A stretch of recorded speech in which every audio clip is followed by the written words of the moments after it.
ఓం సాయిరామ్ సమర్థ సద్గురు సాయినాథ్ మహారాజుకి జై. సాయి భక్తులందరికీ నమస్కారం అండి. మన బాబా గారి దయ వల్ల మనందరం బాగుండాలి, సంతోషంగా ఉండాలి అని చెప్పి మనస్ఫూర్తిగా కోరుకుంటూ ఈరోజుటి వీడియో స్టార్ట్ చేస్తున్నాను ఫ్రెండ్స్. ఇక ఈరోజు వీడియోలో మనం చూడబోయేది ఏంటి అంటే బాబా గారి సందేశం అండి. ఈరోజు బాబా గారు మనతో ఏం చెప్పబోతున్నారు అంటే, తొందరపడి ఎట్టి పరిస్థితుల్లో కూడా ఈ సందేశాన్ని నెట్టివేయకమ్మా, వినకుండా దూరంగా మాత్రం వెళ్ళిపోకు.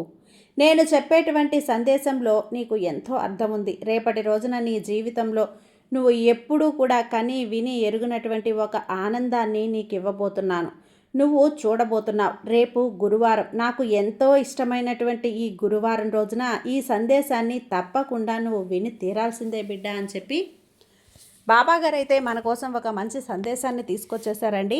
ఈ సందేశం ఏంటి? ఈ సందేశం రూపంలో బాబాగారు మనకు ఎలాంటి సంతోషాన్ని, ఆనందాన్ని ఇవ్వబోతున్నారు అనేది బాబాగారు మాటల్లోనే విని తెలుసుకుందామండి.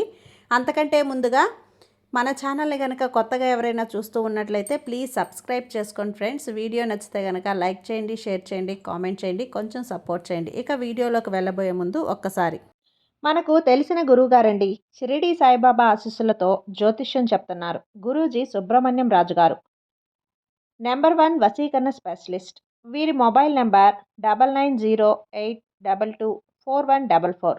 ఎలాంటి ప్రాబ్లం ఉన్నా సరే కేవలం ఫోన్ ద్వారా పూజలు చేసి పరిష్కరించేస్తారు. నేరుగా వెళ్లాల్సిన పని లేదు. పర్సనల్గా మీట్ అవ్వాల్సిన అవసరం కూడా లేదు. ఉన్న చోటనే కదలకుండా, మూడో కంటికి తెలియకుండా మీ మొండి సమస్యలను సైతం మీరు పరిష్కరించుకోవచ్చు. ప్రేమ, పెళ్లి, ఉద్యోగం, రాజకీయం, విదేశీ ప్రయాణం, ధనం నిలకడగా లేకపోవటం, భార్యాభర్తల మధ్య గొడవలు, ఆస్తి తగాదాలు, అప్పుల బాధలు, స్త్రీలు పురుషులు ఎటువంటి గుప్త సమస్యలున్నా సరే నెంబర్ 1 వశీకరణ స్పెషలిస్ట్. మీ మీద, మీ ఇంటి మీద చెడు ప్రయోగం జరిగినా, చేసి ఉన్నా కూడా నరదృష్టి, నరగోష్ట, సంతాన సమస్యలు, భార్యాభర్తల మధ్య, లవర్స్ మధ్య అనుమానాలున్నా, అపార్థాలున్నా, థర్డ్ పర్సన్ ఉన్నా సరే, అత్తాకోడళ్ళ మధ్య సఖ్యత లేకపోయినా ప్రతి ఒక్క ప్రాబ్లంకి చక్కటి సొల్యూషన్ ఇస్తున్నారండి. మీ వివరాలన్నీ కూడా సేఫ్ అండ్ సెక్యూర్గా ఉంచుతారు. మీకే కాదు, దేశ విదేశాల్లో ఉన్నవారు ఎలాంటి ప్రాబ్లమ్స్నైనా సరే పరిష్కరించుకుంటున్నారు. ఎంతోమంది విదేశాల్లో ఉన్నటువంటి వారు, దిక్కుతోచని పరిస్థితుల్లో అయోమయ స్థితిలో ఉన్నవారు ఇప్పుడు గురువుగారికి కాల్ చేసి వాళ్ళ ప్రాబ్లమ్స్ని సాల్వ్ చేసుకొని ఈరోజు హ్యాపీగా లైఫ్ లీడ్ చేస్తూ చాలా సంతోషంగా ఉన్నారు. కాబట్టే స్క్రీన్ మీద ఉన్నటువంటి నెంబర్కి ఒక్కసారి కాల్ చేయండి. మీ ప్రాబ్లంని గురువుగారితో పంచుకోండి. ఖచ్చితంగా గురువుగారు మీ ప్రాబ్లంకి సొల్యూషన్ చూపిస్తారు. ఇక వీడియోలోకి వచ్చేస్తే, ఎన్నడూ కూడా నువ్వు కని విని ఎరుగునటువంటి శుభవార్తనైతే రేపటి రోజున నువ్వు చూడబోతున్నావు. ఇది తప్పకుండా నువ్వు తెలుసుకుని తీరాలమ్మా. నిజమే, నా మాట నిజమే తల్లి. నీ కర్మఫలాలు తీరడానికే నేను కూడా ఏమీ చేయలేదు కదా. మరి నీ కర్మఫలాలు తీరిన తర్వాత తప్పకుండా నేను ఏదైతే నీకు ఇవ్వాలని అనుకుంటున్నానో అది తప్పకుండా చేస్తాను. నీ సాయిని నువ్వు మన్నించగలవా తల్లి? అయితే బాబా, ఏంటి మీరు నన్ను మన్నించావా అని చెప్పి అడుగుతున్నారు? అలా అనొద్దు బాబా, ఎందుకంటే నేను ఇలా నిన్ను ఏమీ పట్టించుకోవటం లేదని చెప్పి నీకు అనిపించిందంటే నిజంగా నీ మనసులో నాపై ఎంత కోపమో, అలాగే నాపై ఎంత నిరుత్సాహాన్ని నువ్వు చూపిస్తున్నావో నాకు అర్థమైంది. సమయం అంతా కూడా వృధా అయిపోయింది. జీవితంలో చాలా వరకు ఇప్పటి వరకు ఎన్నో అనుభవించాలనుకున్నాను, కానీ ఎంతోమందితో సంతోషంగా, ఆనందంగా, నా అనుకున్న వారితో అందరితో కూడా నేను సంతోషంగా గడపాలని చెప్పి అనుకున్నావు. కానీ సమయం అనేది అలాగే నీ జీవిత కాలం కూడా వృధా అయిపోయింది. కానీ నా సమస్యలు మాత్రం ఒక కొలిక్కి రావటం లేదని చెప్పి బాధపడ్డావు. అలాగే అన్నింటినీ ఎదిరించి ముందుకెళ్ళావు. కానీ ఇప్పటి వరకు కూడా చాలా అంటే చాలా నీకు జరిగినటువంటి అవమానాలు కావచ్చు, నీకు ఎన్నో కష్టాలు కావచ్చు, ఇవన్నీ కూడా నీకు తీరనటువంటి లోటు చేశాయి. భగవంతుడు నిన్ను చాలా అంటే చాలా బాధ పెడుతున్నాడని చెప్పి అనుకుంటున్నావు. చూడమ్మా, అదంతా కూడా నిజం కాదు. నీ కర్మఫలాలను బట్టే నువ్వు చాలా రకాల సమస్యలను అనుభవించావు.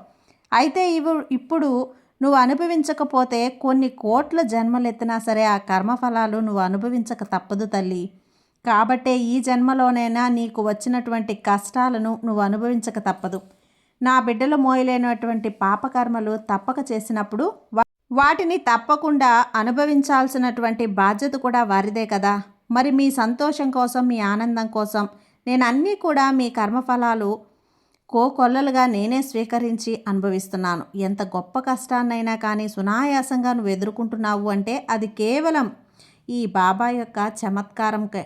కాబట్టి నీ కర్మఫలాలు నీకు దూరం అవబోతున్నాయి. వీటికి నువ్వు చాలా సంతోషించాలమ్మా. ఎందుకంటే ఒకదాని తర్వాత ఒకటి, ఒకదాని తర్వాత ఒకటి కష్టాలు ఎదురవుతూ ఉంటే నీకు అన్నీ కూడా మంచి రోజులు రాబోతున్నాయని నువ్వు అర్థం చేసుకోవాలి.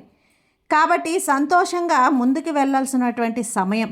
నువ్వు వీటిని చూసి ఆగిపోవద్దు. ఎంత పెద్ద కష్టం వచ్చినా సరే, అది ఏదైనా కానీ ఈ సాయి ముందు అది చాలా అంటే చాలా చిన్నదైపోతుంది. కాబట్టి ఇక నుంచి నువ్వు అసలు ఎప్పుడూ కూడా కన్నీరు పెట్టడం అనేది జరగదు. నీకు ఈ సాయి అండగా ఉండగా అసలు భయం ఎందుకు చెప్పు? నీ కష్టానికైనా కానీ నీ సమస్యకైనా కానీ వాటన్నింటినీ ఎదిరించి మరీ నేను పరిష్కార మార్గాన్ని నీకు నేను తప్పకుండా చూపిస్తాను. అందుకే చూడమ్మా, నువ్వు ఎప్పుడు అంటే నువ్వు ఉన్న చోటనే ఆగిపోవద్దు, బాధపడుతూ కూర్చోవద్దని చెప్తున్నాను కదా. దేన్నైనా కానీ అన్నింటినీ కూడా నువ్వు ఎదిరించి ముందుకు వెళ్ళాలి. అలాగే వచ్చావు కూడా. అయితే అప్పుడప్పుడు కూడా మనసుకు కాస్త కష్టమైనటువంటి రోజులుగా అనిపిస్తూ ఉంటాయి. అంటే మన చుట్టూ కూడా ఏది మనకు అనుకూలంగా లేనట్లు అనిపిస్తూ ఉంటుంది. అలాగే ఎప్పుడూ కూడా మీకు కొండంత బలం అంటే ధైర్యం, ఒకవేళ అదే నమ్మకం మీ మిత్రులపై పెట్టుకుంటే, అదే రకమైనటువంటి నమ్మకాన్ని కనుక నువ్వు పెట్టుకున్నప్పుడు నీకు అన్ని విధాలా మంచి జరుగుతుంది. చాలా అంటే చాలా నమ్మకస్తులను నువ్వు దూరం చేసుకున్నావు. ఇంతవరకు నీ బాబా నీకు బలహీనతగా మారుతున్నాడని ఎప్పుడూ కూడా అనుకోవద్దమ్మా. నీ నమ్మకం నీ మీద తప్పకుండా ఉంచుకో. నిన్ను నువ్వు నమ్ముకో. ఎప్పుడూ కూడా జరిగిన కథని తలుచుకొని కృంగిపోవద్దు. జరిగినటువంటి విషయాలను పదే పదే తలుచుకోవద్దు. నీ గతాన్ని నీ బలంగా మార్చుకో. నీ గతాన్ని నీ బలహీనతగా మార్చుకోవద్దు. అప్పుడు నువ్వు విజయం సాధిస్తావు. కాబట్టి అవసరమైన దాని గురించి ఆలోచించు. అనవసరమైన దాని గురించి అస్సలు ఆలోచించనే వద్దు. అవసరం, అవకాశం, అవమానం, ఇవి మూడు కూడా నీకు ఎన్నో నేర్పించాయి కదా. ఇదంతా కూడా నీకు ఒకసారి గుర్తు చేసుకో. వాటిని జాగ్రత్తగా నేర్చుకో. అలాగే వాటి గురించి ఏం తెలుసుకోవాలో ఒక పాయింట్ తెలుసుకొని తీసుకుంటే నీ జీవితం ఎంతో సంతోషమయమవుతుంది.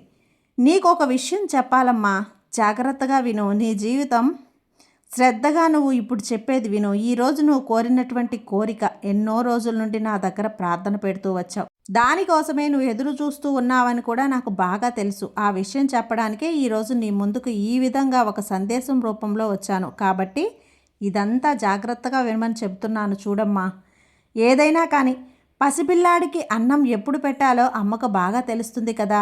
అలాగే అయితే ఆలస్యంగా పిల్లలకు అన్నం పెట్టడానికి కారణం కూడా తప్పకుండా ఆ తల్లికి తెలుస్తుంది. ఆ తల్లికి మాత్రమే తెలుస్తుంది కదా.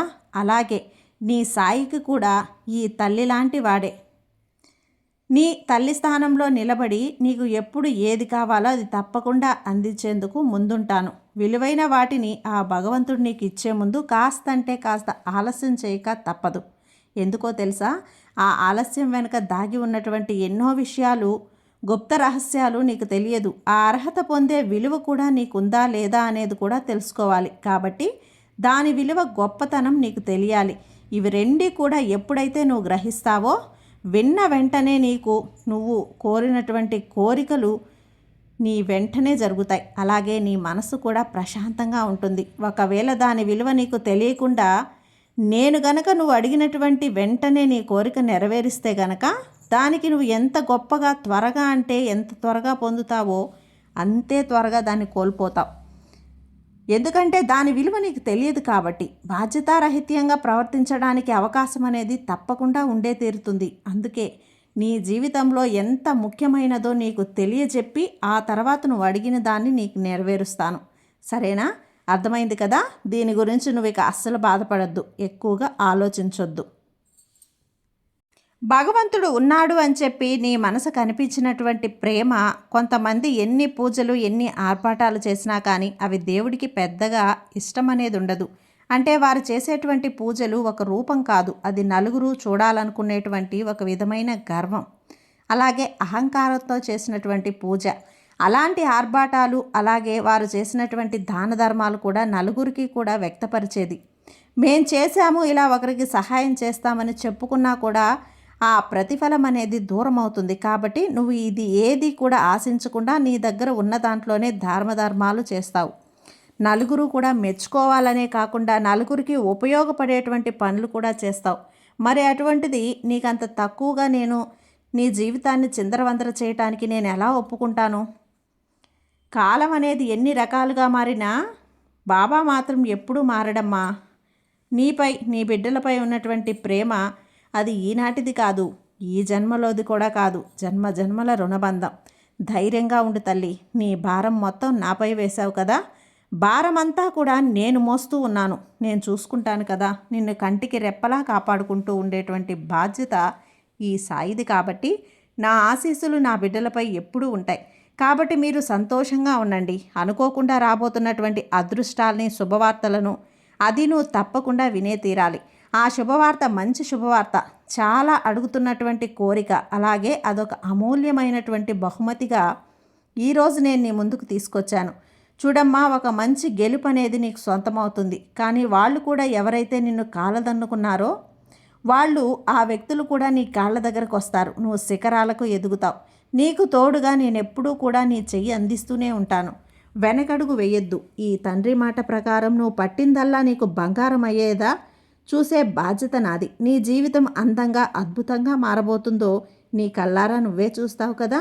మరి విన్నావు కదా, నీ బాబా ఏది చేసినా నీ మంచి కోసమే, ఏ సందేశాన్ని పంపినా కూడా నీ మంచి కోసమే అని చెప్పి తెలుసుకో అమ్మా. నీ బాబా మీద పూర్తి నమ్మకంతో ఉండు తల్లి. నీకంతా మంచే జరుగుతుంది. నీ సాయి నీకు తోడుండగా నీకు భయమెందుకు చెప్పు. సర్వేజన సుఖినో భవంతు. జై సాయిరామ్.